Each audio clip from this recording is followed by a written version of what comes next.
Wala akong maramdaman na presensya niya rito, Kapitan Zale.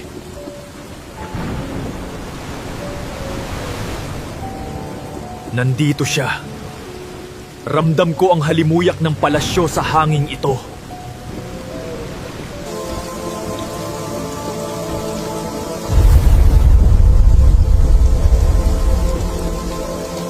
Tingnan mo. Ang sasakyang kawayan ng prinsesa. Kapitan, wala siya rito. Walang laman. Nakuha na siya ng mga nilalang ng lupa. Napakalawak ng mundo ng mga tao, Kapitan. Paano natin siya mahahanap? Maghihintaw tayo. Pagdating ng takdang panahon, ang dagat mismo ang tatawag sa kanya.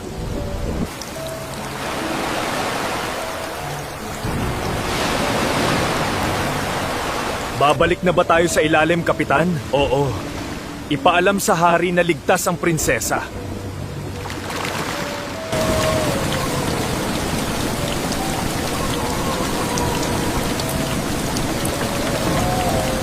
Iipunin natin ito, Teban, para sa paglaki ng ating mutya. Tama yan. Iba na ang nakahanda para sa kinabukasan niya. Ayan, dahan-dahan lang ang apo kong maganda. Ang takaw-takaw naman sa lugaw. Napakaswerte talaga natin simula nang dumating siya, Pasing. Oo nga eh. Hindi na tayo nawawala ng huli at tinda araw-araw.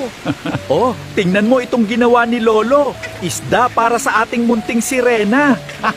Ang likot-likot ng apo ko.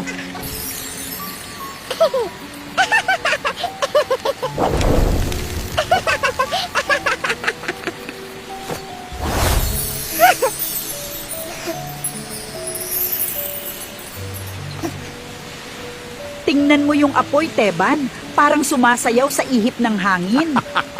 Napakasarap talaga ng buhay natin ngayon, Pasing.